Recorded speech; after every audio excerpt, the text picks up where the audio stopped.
Honestly, I didn't think I'd be having this conversation with you in 2022. After 2018, I thought it was a lost cause. But here we are. And I'll tell you about exactly what that is in just a sec. You are Locked On Ole Miss, your daily podcast on the Ole Miss Rebels, part of the Locked On Podcast Network, your team every day.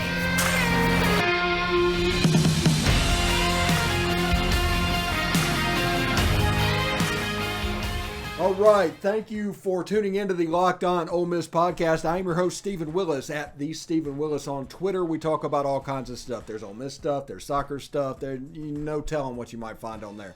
But if you want to follow me, there I am. So, thank you for making the Locked On Ole Miss podcast your first listen every day. We're free and available on all platforms, including YouTube. So do us a favor and subscribe to the YouTube channel. Hit the bell for notifications of new videos whenever they get posted. And, of course, upvote the video itself. If we get 2,000 YouTube subscribers, we will be doing a pregame show this fall for Ole Miss football. I know we're less than 2 months away, but we're also like at 850 subscribers away. So do your part, please. If you haven't subscribed, please do. And if you have, please let a friend know about this. We like to have a lot of fun. And how many places can you go to with a lifelong Tampa Bay Bandits fan calling the shots? Not many, I don't think. So, the thing I wanted to talk to you most about, and this was absolutely, every now and then I just think about how far we've come and what the defense looked like in 2018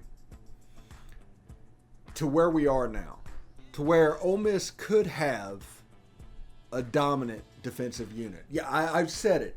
A dominant defensive unit. I remember last year people having conversations to where, hey, this defense could finish 90th in the country, and that would be fantastic. And the defense was actually pretty good. They actually outperformed that by several levels. But I think they got to around 60 or something. But by the end of the year, this was a good defensive team. The team they played against in Baylor, they actually went toe-to-toe with those guys, and that was a very physical offensive team. If Ole Miss would have faced that offensive team whenever they faced Alabama, for instance, it would have looked a lot different. They would have faced Alabama at the time they faced Baylor. It would also look a lot different. But you look at this team and the defensive line, they're three deep across the front, defensive linemen. And there's not really any superstars except for maybe Tywone Malone. We'll have to check out his development over the coming year. But sorry about that. A little tickle in my throat. But there's guys that are kind of dudes. You know, they're all very good players. They're not really a superstar. So you could have JJ Pegues, which he has a different wrinkle that we'll talk about in a minute of something we can do. But make no mistake, people, we're not changing away from the 3-2-6. We've recruited to the 3-2-6. The players that we've brought in are in that design. They're designed to fit pieces in that defense. So we're not going to change away with that unless you're wanting to go back to what we were in 2018, because we've got the pieces for this defense. We do not have the pieces for a 4-3 defense. We do not have the pieces really for a 3-4 defense. What we do is basically the 3-2-6, and you're going to have players that can play a variety of things. And you might see a 4-man front because we actually do have a 3 technique on the roster now in JJ Pegues. So they could line up in a 4-man front from time to time, but they do not have the personnel to do it all the time. People need to understand what's going on there. There's a lot of cross-training going on, and this defense is going to do a lot of things. And this whole thing is to basically make the quarterback uncomfortable with what he's seeing. To use the quarterback's rules against him. It's all about second guessing, adding a second or two for a defensive lineman to get the quarterback. It might be Cedric Johnson, who I think is going to step up and have a mighty role on this defense. It might be Tywone Malone. It could be Isaiah Iton. It could be Jamon Gordon. JJ Pegues. All these defensive linemen they've done. Jared Ivey. On the other side, I think him and Tywall Malone are going to be the 5 techniques over on the 3-man side of the line. Now you also have these rushers, like the position that Sam Williams played last year was a glorified 3-4 rush in. But he was able to stand up and they were able to do things. You have the box safeties all over the place. Ladarius Tennyson, I'm extremely impressed with. They went and found somebody in the transfer portal, him and Isheem Young, that play a similar role to that Jake Springer role from last year. If you like Jake Springer, you'll really like Ladarius Tennyson and Isheem Young. They both play a real physical brand of football and is kind of a box safety in the defense. And because of this, you can see to where, okay, the defensive line can pinch down in this 3-2-6 defense, because that's what they kind of do. They pinch down. They take away both A gaps and, they take away an A gap and both B gaps, and one of the middle linebackers takes away the other A gap. So the C gap kind of becomes the thing. So it's kind of an all-spill defense, and you have these box safeties that are designed to clean it up. And in the pass game, these guys do a fantastic job because it's basically mostly drop 8 coverage. Now, they changed some stuff up. DJ Durkin put some of his stuff in. Understand, this is not going to look like John Haycock at Iowa State completely. DJ Durkin put a lot of his stuff in last year. I'm assuming Chris Partridge is going to do that as well. But the base, the main defense of this will continue to be the 3-2-6. They've just recruited to it. And whenever they decided last year to go all in on this defense, they've actually done that. Now, am I saying there won't be a 4-man front in the fall? No, I'm not saying that at all. Because we have a 3 technique that can play that role now, but that would take a linebacker off of the field, potentially. You might remove a box safety and all that, and it kind of look like a 4-2-5. But remember, there's a cascade effect that happens whenever you do that, because the defense is designed to do a certain thing. If you want to do something else, it's almost a special package that is getting put in. So understand that what's going on with the defense. But we have a chance to be a really dominant defense in the fall. I mean, we just do. A chance to be a defense that suffocates, honestly, the run and is very good on the pass end. A.J. Finley is quietly turning into a fantastic free safety. Otis Reese, I think, is going to do strong safety type things. A little bit less box safety, but he'll be the heavy hitter that's slightly off of the line of scrimmage. I think Tysheem Johnson is going to rotate amongst all the positions in the secondary because he's a super athlete. I think Davidson Igbinosun is going to do something similar to that, although he can play corner as well. But you have the Miles Battle, you have the DeAndre Princes, you have the Davidson Igbinosun. Those guys that are coming up, NJ Daniels over at corner, the kid from IMG, I forget his name real quick, it'll come to me in a second. But the secondary looks very strong as in I don't remember a time recently where we were that strong on the back end of the defense.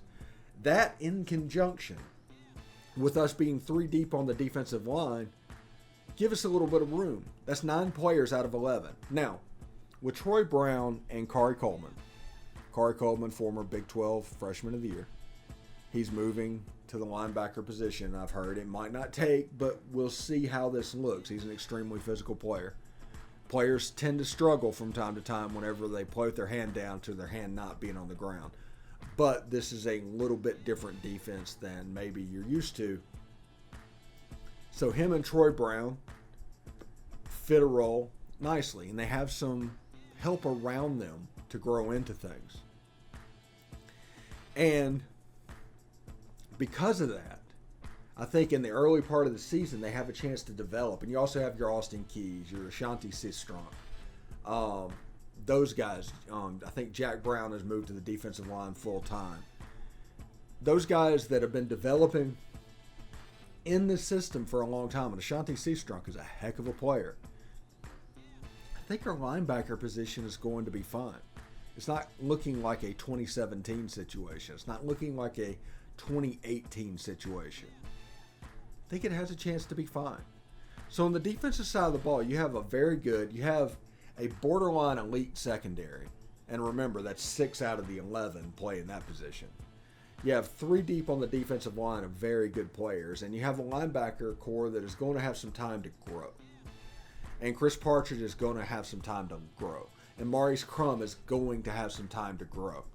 And I think that you have a chance to see something fairly special in this defensive unit. And that is going to help the offense really grow as well. Because Jordan Ta'amu, everybody talks about Jordan Ta'amu and A.J. Brown and DK Metcalf and DeMarcus Lodge and those guys and how they only ever won 5 games. Well, it's because they had to do it basically against their defense. It was all picking up their slack. This defense is going to be able to take up the slack for the offense a little bit in the early going. And I think against Troy and people like that, this team has a chance to do really, really well. So that's my point on this. Anyway, this episode is brought to you by Rock Auto. With the ever-increasing numbers of makes and models, it is now impossible to do for your local chain auto parts store to stock all the parts you need. Why endure the often pointless and seemingly intimidating questioning, is your Odyssey an LX or an EX? And wait behind the person behind the counter orders the parts using only the brands that their warehouse happens to carry. You have computers with access to rockauto.com at home and in your pocket. So save time and money when using Rock Auto. It's a family business serving do-it-yourselfers for 20 years. Their prices are reliably low for every customer. Go explore their easy-to-use website today for all of your auto parts needs. So go to rockauto.com right now and see all the parts available for your car or truck. Write Locked On their How Did You Hear About Us section so they know we sent you. Amazing selection, reliable low prices, all the car parts you'll ever need. rockauto.com. All right, thanks for making the Locked On Ole Miss podcast your first listen every day. We are free and available on all platforms, including iTunes. So please rate and review us on iTunes. Give us a 5-star review. You can say whatever you want to say. You can point out all my flaws. We're cool. But just make sure it's a 5-star review because that'll help others in their algorithm find the podcast. If they search Ole Miss in the podcast engine, that'll help it come up. I think it's coming up 4th or 5th now. But we need to let's move it up a little bit closer and get to where we all want to be. Now, in the first segment, we talked a little bit about the defensive unit and how dominant they could be. I want to talk about realignment right now. And everybody's talking, it's like, Ole Miss is going to be fine. Yes, it's going to be fine, but it affects Ole Miss in different ways. If the SEC moves, there's different places you could go. If the Big 12 takes in the Pac-12, Texas and Oklahoma could be released early. Stuff like that. And I came up with an idea, a plan, if you will, of what a 20-team SEC might look like. Here are the pods. Now you can see Texas Tech, it's kind of a weird setup just looking at, but you can see Florida gets stuck with Florida State, the ACC units of the group, people. And the reason I did this is I wanted to keep their main rivalries as together as possible. I want Florida State to have Virginia or Vatech, whichever one comes in.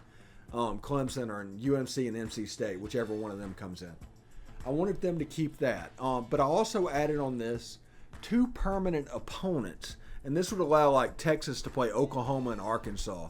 Clemson will get South Carolina every year, even though they're not in. And they probably get they play Georgia some as well. But it was so that the dual rivalries could be kept. Just something I played around with on Google Docs. But that's the way the pods would look. It'd be 4 pods of 5. And the way you would schedule it would be 9 conference games. Play everybody in your pod once. That's 4 games. You'd play 2 permanent out of pod rivals. So that's 6 games. And then you would play a team from each pod every year. You could set it up like the NFL does, where if you finish 5th, you get the 5th place pods, something like that, if you wanted to. Or you could just, work out a schedule for 10 years. But under this, in a 20-team pod, you could play every school in at least 5 years, maybe 4 years because of the permanent pods. I'm not sure exactly how that would work, but you could call the pods whatever you wanted to call them. You could do whatever you needed to do, but this is the way that I set them up just one time. Now, one thing I wanted to do, this is what a hypothetical Ole Miss schedule would look like in this pod. And the first 4 would be the at Texas, Texas A&M, LSU, and Mississippi State. That would be our pod. The next 2 would be the permanent rivals on this schedule. So at Vanderbilt, and then you play Virginia or Virginia Tech, whichever one of that is. And then you play one team from each of the other pods, Arkansas, Tennessee, and Florida State. And it's a nice eclectic look, and I'm sure there's problems with this, and there's a way that we're going to have to tweak this. But I would pay to watch that. I would watch those games.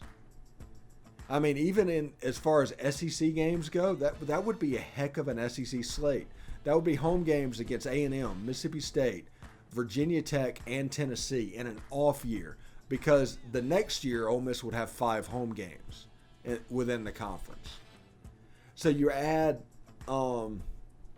average out at 4 home games a year, but right now it's 4, but next year it'll be 5.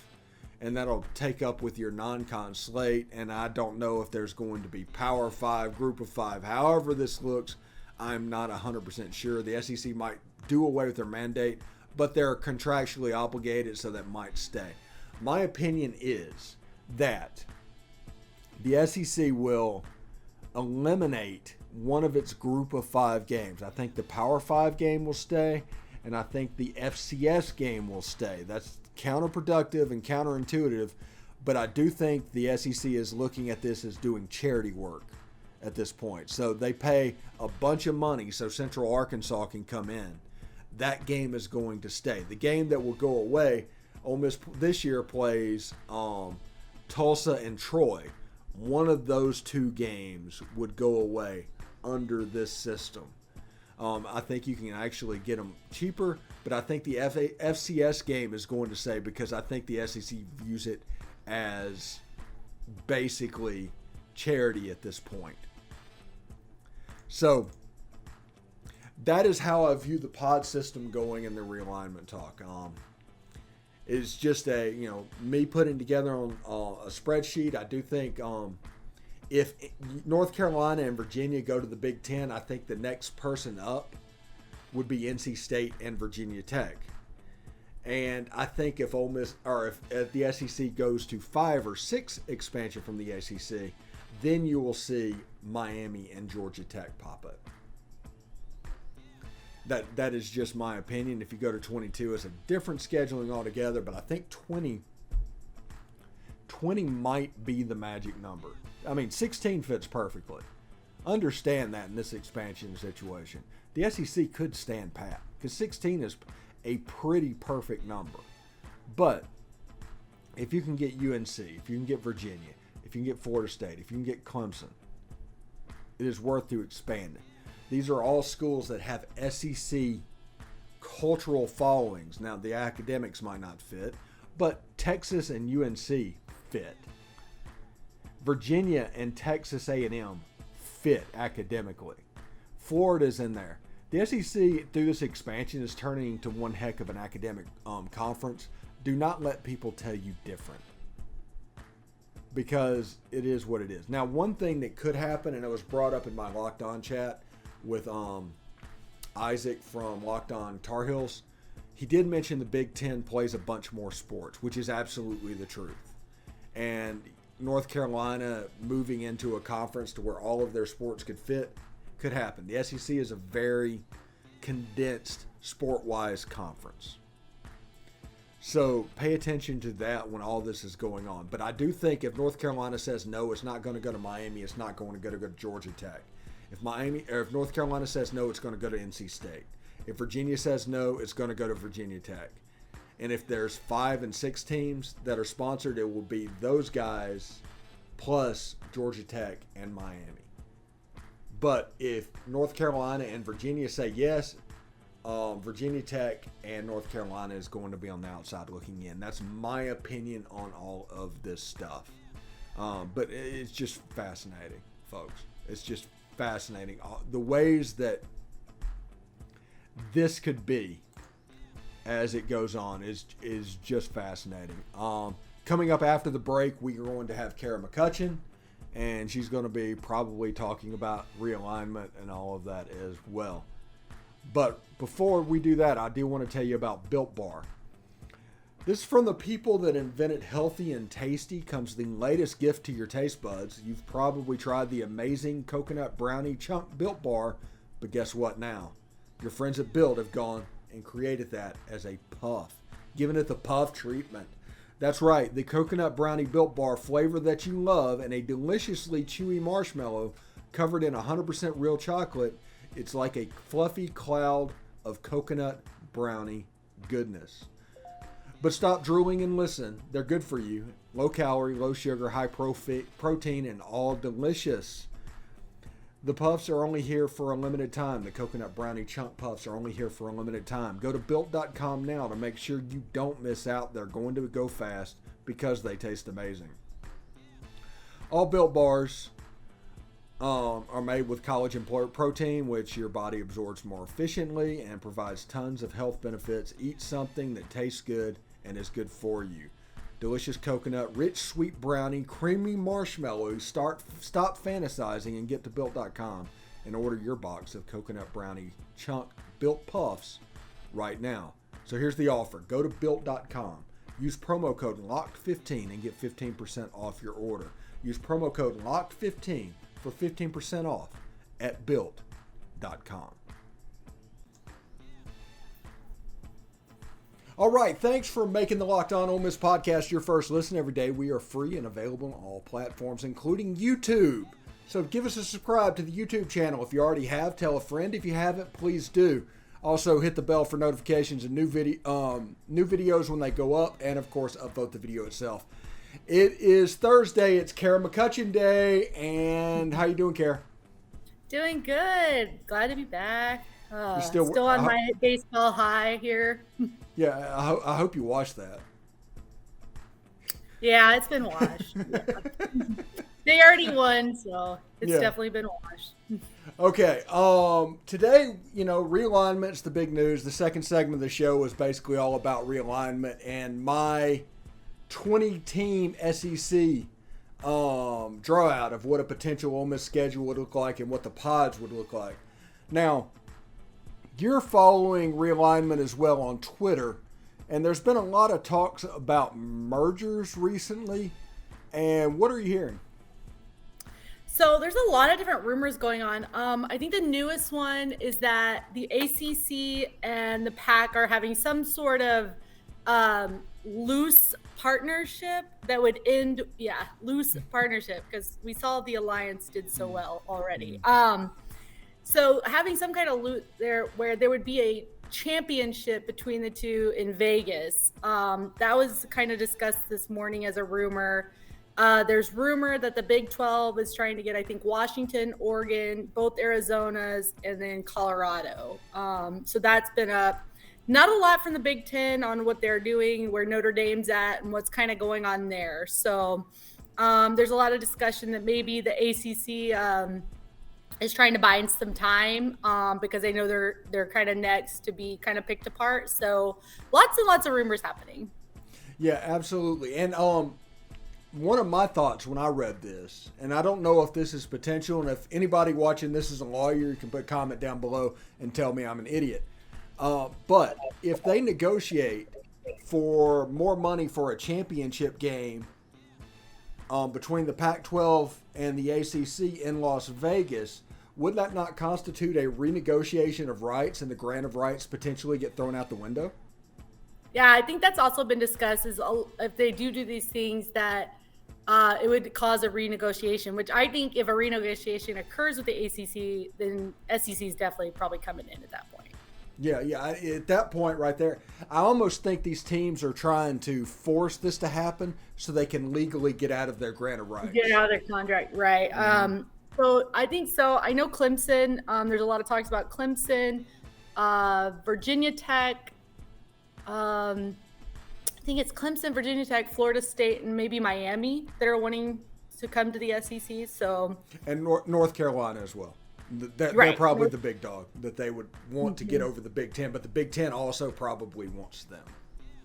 Yeah, I think there's also the AAU university thing that is really pulling. So I think that's the thing with the Big Ten, not so much with SEC. So it just kind of depends on what they're there for. If they're wanting kind of more that sports competitive or also that academic side. Yeah, they're going to talk about the SEC being this non-educational league that you can go to, but with Texas A&M, Missouri, Texas, Florida, Georgia, all of these are really good schools. North Carolina, if they came in, there'd be a nice little foundation that even though the whole league isn't, we are AAU, they would be able to fit in. Everybody that wants to talk about how North Carolina might be a fish out of water, it's probably because the SEC doesn't play enough sports rather than anything on the academic end. Yeah, I think honestly money talks at the end of the day. So if that's something that's meaningful, then they're going to go there. But I think at the end of the day, money talks, and maybe some will push that way. I would love to see a conference that has UNC and Kentucky. Maybe Duke, but I don't know if we'd get Duke, but I think it'd be fun. No, Florida State, good basketball program as of late. But my idea for a 20-team SEC, and I talked about it in the last segment, is adding Florida State, adding Clemson, and then either or of North Carolina State, and Virginia Tech. So those two are interchangeable, but the first two are not. So any four of those. So if North Carolina says no, you just get North Carolina State, and that fills in for that. If Virginia says no, you go get Virginia Tech.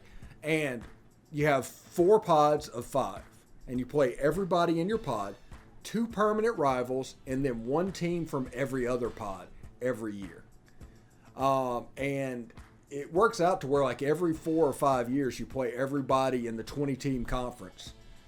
But your traditional rivalries and the things that everybody cares about, you can protect those. But yeah, it's a pretty cool thing. It was on my Twitter timeline, the Stephen Willis, if you want to see how I drew it out. But obviously it would need to be tweaked, but it is a framework that is quite interesting to me. Yeah, and I think there's a lot of concern with the 2 super conferences coming in and what those are going to do. But I mean, I think this is where we're headed. I think we've been headed here for some time. Maybe I think though these loose partnerships are not going to work. You're either going to have to merge or kind of fall apart almost, so to speak. But I think we're definitely headed to see a very different world in college football. Yeah, I explained earlier on the show that basically these alliances, they're not designed to do anything but slow the process down so you can take a breath and figure out so you can have time to do what you plan to do. And the Big Ten proved that last year. They slowed everything down basically by leverage of the playoffs. That's how they were able to do that. And then they got UCLA and USC, and they're like, hey, we're pretty good. And then all of a sudden the Big 12 is like, they're panic shopping at the moment because they know they can get a really good deal on Oregon and Washington potentially. But part of them coming to the Big 12 is a grant of rights. So it's a whole big thing. They're also talking about Stanford might just basically drop down to like FCS. Or go independent. Yeah, or go independent, or they just have no interest in big-time college football. But, I mean, Stanford is an FCS team, or Stanford is a G5 team. That's kind of a weird thing for me. I think Berkeley would do the same thing, whatever that Stanford does. Yeah, there's even talks that if the Big Ten is not interested in Oregon, they would even think about going independent. Which, honestly, I think independent is just not going to work. I think the Super Conference scheduling would be a nightmare. It would be too hard. I just think it's kind of forcing, even as we saw BYU, but also Notre Dame, probably to start looking into getting into conferences. So I think going independent would be very, very hard. Yeah. And other than fan bases finding a home and throughout all of this and the excitement that comes with it, the big winner in this whole thing is probably going to be the Mountain West Conference, because Oregon State and Washington State is going to fall completely into their laps. Yeah, I agree. There's a lot of talk with Mountain West grabbing onto a few. It'll be interesting if we can get 3 big conferences. Maybe we'll see what happens. Yeah, it's going to be interesting. It definitely is. Now, before we get out of here, I do want to talk. Mike Farrell, who I used to work with at Rivals, know Mike quite well, released a list of the top coaching hires over the last 5 or 10 years. I don't know exactly what the time frame was, but the number one on that list was Sam Pittman. Yes. Who is a good coach and a phenomenal hire either way. This is nothing against Sam. But Lane Kiffin is down at like 4. And Lane Kiffin went to a Sugar Bowl last year in the same time frame that Sam Pittman was in Arkansas. What do you take from this? I'm not so much against Sam. I think Lane definitely should top that list. Sam Pittman was an amazing hire. He's obviously taken Arkansas to new heights. One of the things that's been brought up is, Sam kind of fell into that job, role that Arkansas's original plan was for Lane. Lane did not go, obviously. And that job kind of just fell to Sam Pittman, and obviously he knocked it out of the park. He's doing well there. He's building. But I think what Lane has done, obviously 2 programs that were in very need of some rebuilding. So would I say Sam is a top 5 hire? Absolutely. Would I say he's number 1? No, I don't give it to him quite yet. I still think he has a little bit to go. I think he did a great job in his first year, and see how he builds on that this year. So, okay, other than Lane number 1 and Sam being a top 5, who else would you put in that category right now, in that top 5? I think Mel Tucker was a good hire. I don't think his first year he was in a bowl, but that was, I believe, COVID, and there was a lot of problems in the Big Ten. So, might not really be a strike against him. But he also, I believe, they played Pitt. They had some big wins. They were in a New Year's NY 6 bowl. My bad, sorry. But they were also in an NY 6 bowl. So I think Lane and Mel are probably pretty close, I would say. I would put Mel and Lane both up at the top of that list. Yeah, that's a pretty good thing for the 2015 Alabama coaching staff. Which, by the way, have you seen where those guys are? It's like Billy Napier, Mel Tucker, Kirby Smart. I mean, it's just like a who's who of winners in college football right now. I think the one that was my biggest problem on that list was number 3 was Ryan Day. And my issue is not that Ryan Day is not a great coach. He obviously is a very great coach. My issue there is Ohio State is a blue blood. It's a top, 5 program every year. It's a well-oiled machine. There's not a lot of talent gap from when Urban Meyer left to when Ryan Day took over. Recruiting-wise, not saying their job's not hard. There is some competition, especially with Alabama, Georgia. But for the most part, Ohio State does a pretty good job of getting recruits on its name, on its brand. Where I would say is a Lane, a Mel, even a Sam Pittman, maybe even Dave Aranda, have to do a little more work to build those programs from where they were. And it takes a lot more to get that talent, to get those movings, the things that they were overcoming, morale. So not taking away from Ryan Day, he's a great coach. I just would not put him in the top 3. Yeah, it does kind of seem to me for him, he inherited a Ferrari and was basically just told not to wreck it. Yeah. I agree with that completely, because Arkansas and Michigan State and Ole Miss, and even, well, not necessarily Baylor, because they had Matt Rule and he'd kind of pieced it together. But those 3 were, for lack of a better word, a dumpster fire. And yeah, I completely agree. Ryan Day just had to continue what Urban Meyer did before, I guess, he had another fake heart attack. I don't know why he left Ohio State. Yeah, I would say I usually give Ryan Day and Lincoln Riley the same kind of I think that Lincoln Riley's true test of being a head coach is now at USC, and see what he does there. I think he kind of grabbed that well-oiled machine from Bob Stoops that he built, and kind of just his role was don't sink the ship. So Yeah, I think I've got a problem with Lincoln Riley because Oklahoma, we have called them on my SEC After Dark show for 2 years, Charmin Extra Soft, because that's exactly what they are. This is the softest football team I've ever seen, and that's what he's going to do out in USC. Because except without there, you don't have the toughness of a Brent Venables defense in there. You go to an air raid system where the defense was already soft. I mean, he has a chance to fail spectacularly at SC. Yeah, I think even NIL, some other things there, going to the Big Ten, like he's got a lot of stuff going on his side. I just don't give Lincoln Riley some of the hype he gets. I think Lincoln Riley still has some things he has to prove. Yes, exactly. Anyway, Cara, thank you. I look forward to this every week. Cara McCutcheon joining us. Everybody else, thanks for tuning in, and we'll see you next time. Hotty toddy. Howdy, toddy.